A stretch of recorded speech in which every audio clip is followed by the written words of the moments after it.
तो नमस्कार दोस्तों, एक बार आपका फिर से हमारी यूट्यूब चैनल वीर तेजा नर्सिंग न्यूज़ पर। इस वीडियो में हम आपको जानकारी देंगे कि आरयूएच बीएससी नर्सिंग का जिस भी बच्चे ने एग्ज़ाम दिया था उनका एक रिजल्ट आ गया और उनकी काफ़ी देरी के बाद काउंसलिंग स्टार्ट हुई फर्स्ट राउंड की। और काउंसलिंग स्टार्ट होने के बाद आरयूएच यूनिवर्सिटी ने अपना जो फर्स्ट राउंड काउंसलिंग का अलॉटमेंट लेटर था वो कल शाम जारी कर दिया था।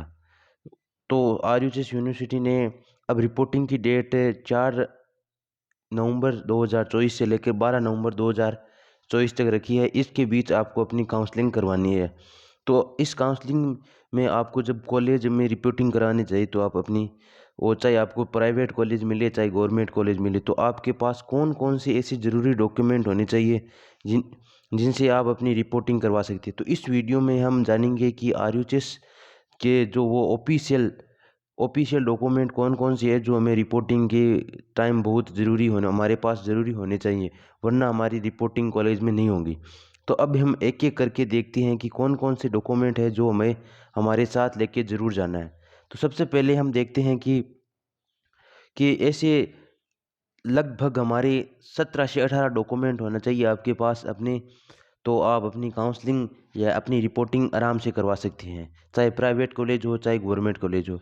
जिसमें सबसे पहले आपको अपना अलॉटमेंट लेटर आपके पास होना चाहिए। जिसमें अपना अलॉटमेंट लेटर नहीं, आपके पास अलॉटमेंट लेटर होना चाहिए जो कि आरयूएच यूनिवर्सिटी साइज पर अपना रोल नंबर डालकर अपना पासवर्ड डालकर आप अपना जो भी कॉलेज अलॉट हुआ है जिसी को, वो अपना अलॉटमेंट लेटर डाउनलोड कर लीजिए और उसकी एक हार्ड कॉपी कटवा के रख लीजिए। अब इसके बाद जो आपने आरयूएच का एप्लीकेशन फॉर्म भरा था, यानी जब आपने एंट्रेंस एग्ज़ाम में अपना एप्लीकेशन फॉर्म फिल किया था आरयूएच यूनिवर्सिटी बीएससी नर्सिंग 24-25 प्रोग्राम के लिए, आपने जो एप्लीकेशन फॉर्म फिल किया था उसकी एक कॉपी आपके पास होनी चाहिए। अब इसके बाद जो अपनी आरयूएच यूनिवर्सिटी ने एग्ज़ाम करवा कर जो रिजल्ट डिक्लेयर किया, आरयूएच ने 10 दिसंबर को जो रिजल्ट डिक्लेयर किया है एंट्रेंस एग्ज़ाम का, उसकी एक जो आपका अपना रिजल्ट आया उसकी एक आपके पास कॉपी होनी चाहिए। अब इसके बाद जितने भी पेमेंट प्रूफ यानी चालान नंबर जो भी जितने भी, सबसे पहले तो आपके अपने जो फार्म के लगते हैं 1800 रुपये, उसकी आपके पास चालान होनी चाहिए। उसके बाद आपके काउंसलिंग करवाने के लिए 550 की एक चालान कटता है, उसका दोनों वे हार्ड कॉपी उनकी होनी चाहिए आपके पास। अब इसके बाद देखते हैं कि आपकी कौन कौन सी वो स्कूली डॉक्यूमेंट है जो आपके पास ज़रूर होना चाहिए। जिसमें सबसे पहले आपको अपना 10th की मार्कशीट, वो भी ओरिजिनल। इसमें आपको ओरिजिनल मार्कशीट होनी चाहिए 10th की। मैं बता दूं कि आपकी ओरिजिनल मार्कशीट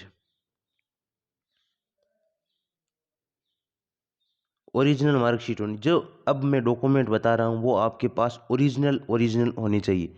इसके बाद आपकी अपनी 12th की मार्कशीट, वो भी आपके पास ओरिजिनल अवेलेबल होनी चाहिए।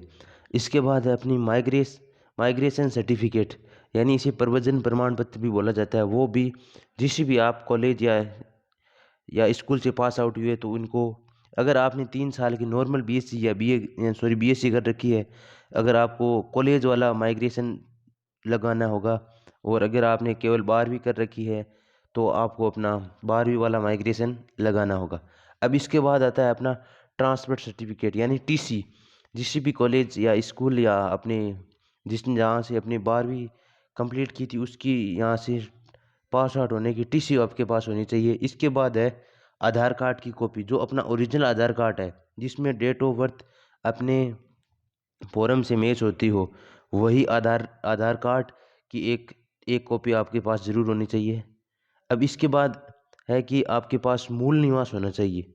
मूल निवास कितना पुराना चल सकता है? मूल निवास की वैलिडिटी है 10 साल, वे पुराना हो सकता है। और अब इसके बाद आता है आपका कास्ट सर्टिफिकेट। कास्ट सर्टिफिकेट 6 महीने से पुराना नहीं होना चाहिए, 6 मंथ से पुराना नहीं होने चाहिए।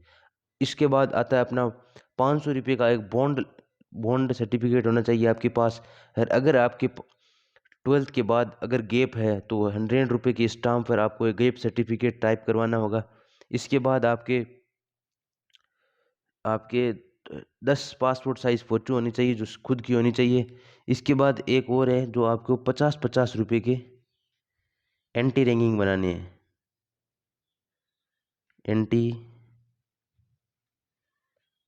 रैंकिंग बनवानी है 50 रुपये के स्टाम्प पेपर पर। और अब हम बात करते हैं मेन मुद्दे पर कि हमारी जो काउंसलिंग करवा ली आपने, काउंसलिंग रिपोर्टिंग करवा ली, रिपोर्टिंग के बाद अब गवर्नमेंट कॉलेज में आप अपनी फ़ीस कैसे जमा करानी पड़ेगी और प्राइवेट कॉलेज में अपनी फ़ीस कैसे जमा करानी। देखो, प्राइवेट कॉलेज का सिंपल फंडा है, अगर आपके पास कैश कैश में पैसे हो चाहे ऑनलाइन हो, आप दोनों माध्यम से प्राइवेट कॉलेज में फीस जमा करा सकते हो। कोई भी प्राइवेट कॉलेज हो, चाहे टॉप प्राइवेट कॉलेज हो आरएनसी वाली, चाहे आईएनसी वाली राजस्थान की, उनमें अपनी कैश या ऑनलाइन सुविधा उपलब्ध होती है, उसमें करा सकते हैं। इसके बाद अगर आपके गवर्नमेंट कॉलेज अलॉट हुआ है, गवर्नमेंट कॉलेज इस पर मेन बात है, अगर आपको गवर्नमेंट कॉलेज अलॉट हुआ है तो आपको डीडी बनाना होगा, जो अपनी एक आपका एक अकाउंट होगा जिसमें बैंक में जाके अपने आपको एक डीडी बनवाना होगा, जिससे ही आपको अपनी फीस गवर्नमेंट कॉलेज में जमा करवाना होगी। तो गवर्नमेंट कॉलेज की अब बॉयज़ के लिए देखें तो एसएमएस को छोड़कर सभी जो गवर्नमेंट कॉलेज है उनकी 51,000 फीस है, और एसएमएस को छोड़कर सभी गर्ल्स की देखें तो अपनी 21,000 फीस है फर्स्ट ईयर की, और हॉस्टल की फ़ीस अलग होती है। अब प्राइवेट की कॉलेज की बात करें उनकी फ़ीस क्राइटेरिया की, तो इसमें आपकी 1,00,000 से प्लस फीस है, और इसमें वो एक्स्ट्रा चार्ज कर सकते हैं, अपनी डोनेशन के ले सकते हैं, या अपनी जो भी कोई सुविधा होती है यानी कॉलेज में, जैसे कि लाइब्रेरी की होगी, आपकी हेल्थ की होगी, आपकी स्पोर्ट वीक की होगी, और जैसे कि आपके जो अगर कॉलेज की व्यवस्था है यहाँ जहाँ पर आपको गाड़ी से लाया जाता है, वो ले जाया जाता है, उनकी हो गई, तो तमाम करके आपको 1,00,000 से अधिक फीस ले सकती है, क्योंकि प्राइवेट कॉलेजों में ऐसा होता है, कोई नॉर्मल बात है ये, कोई दिक्कत वाली बात नहीं है। तो और आपके पास ये देखिए, यानी ये 6 डॉक्यूमेंट, ये और 6 डॉक्यूमेंट, और इतने, ये कितने, 4 10 और 6 16 डॉक्यूमेंट आपके पास होने चाहिए। और इनकी कितनी कितनी कॉपी होनी चाहिए, आपके पास 3 कॉपी होनी चाहिए इन सभी की, जिसमें आपकी एक कॉपी तो कॉलेज में जमा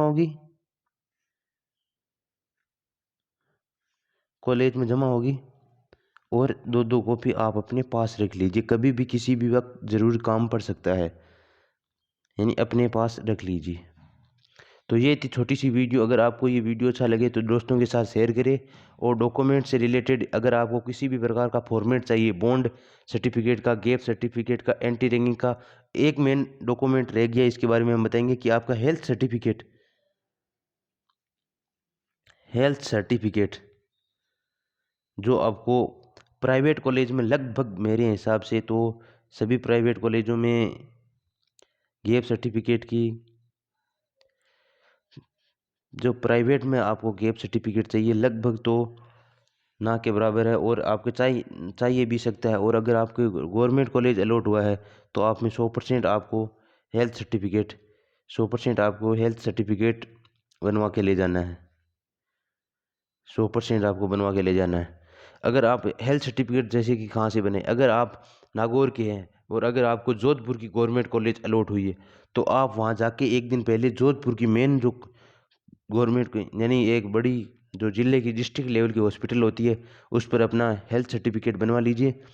अगर ऐसा नहीं चलेगा कि आप जैसे कि नागौर से हो और आपको अजमेर अलॉट हुआ है, तो आप नागौर की गवर्नमेंट अस्पताल या हॉस्पिटल में जाके अपना वो बनवा लेते हो। इस प्रकार ऐसा नहीं चलेगा, आपको जिस डिस्ट्रिक्ट की कॉलेज अलॉट हुई है उसी डिस्ट्रिक्ट की आपको अपनी वो चाहिए, हेल्थ सर्टिफिकेट बनवाना।